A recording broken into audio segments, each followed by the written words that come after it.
భద్రంగా ఉండాల్సిన అవసరం ఎంతైనా ఉంది.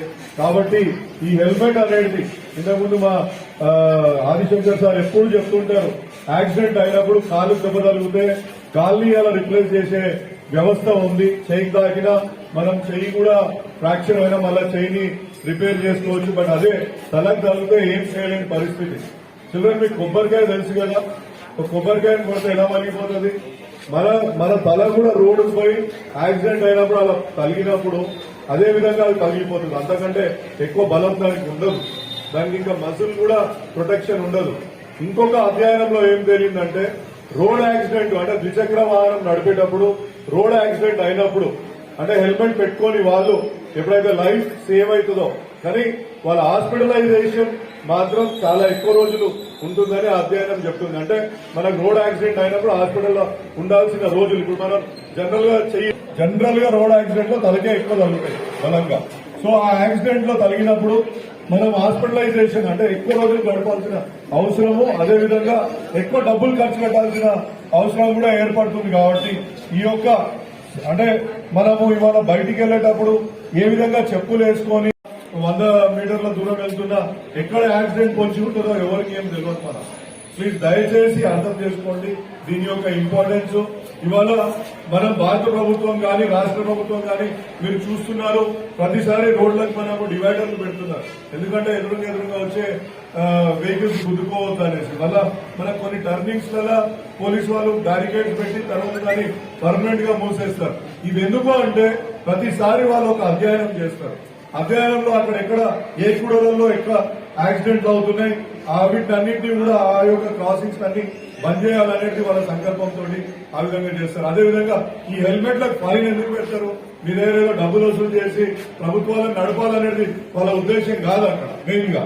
సో దయచేసి ఇవన్నీ కూడా దృష్టిలో పెట్టుకొని మీరు ముందు మీ ప్రయాణాలు సాగించాలని కోరుతూ ఈ అవకాశం ఇచ్చిన ప్రతి ఒక్కరికి ధన్యవాదాలు తెలియజేసుకుంటున్నాను. Thank you madam.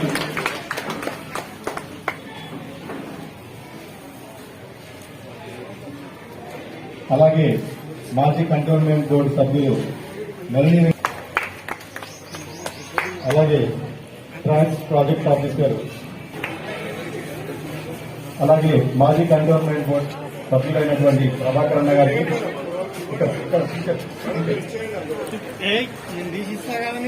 ప్రభాకర్ అన్న గారికి, అలాగే శ్యామరావు అన్న గారికి, శ్యామ్ కుమార్ అన్న గారికి,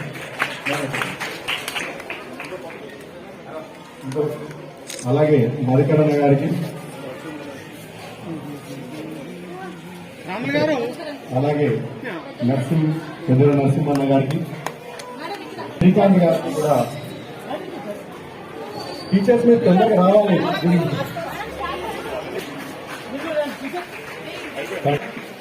మీ పేరెంట్స్ ని నేమ్స్ పిలుస్తారు.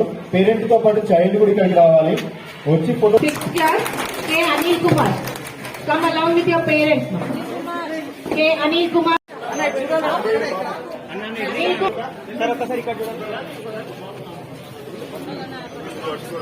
A. Shiva Kumar. 6th class. T. Shiva. Parent తో పాటు Vignesh Vaishnavi. Syed Azeem D. Naresh Kumar. Parent D. Raju. A Bhavana. Tulasi Ram Prasad. Parent D. Rakesh. Guru Arjun. Father K. Venu. K. Arjun. M. Pranay 7th class. Father N. Surender. Mother Divya Kumar. S. Bhargavi 7th class. Father S. Venkatrao. G. Soumya 7th class. Ramulu.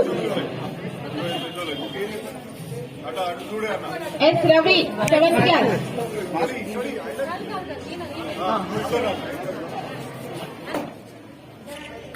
Mariam Fatima, Father Ahmed.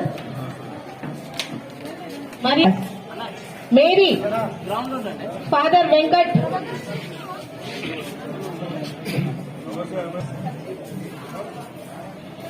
G. Ashwita, parents, Father Deepak. 7th class Neha.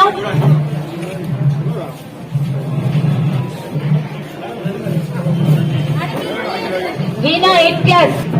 8th class Sharanya, Father Ramulu.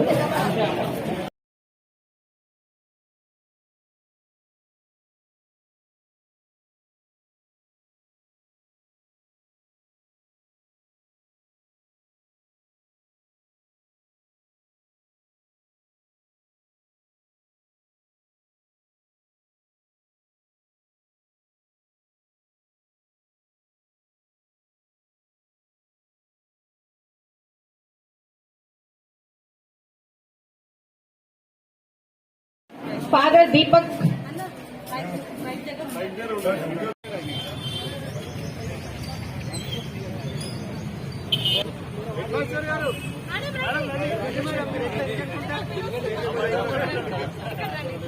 జై తెలంగాణ జై తెలంగాణ జై తెలంగాణ జై తెలంగాణ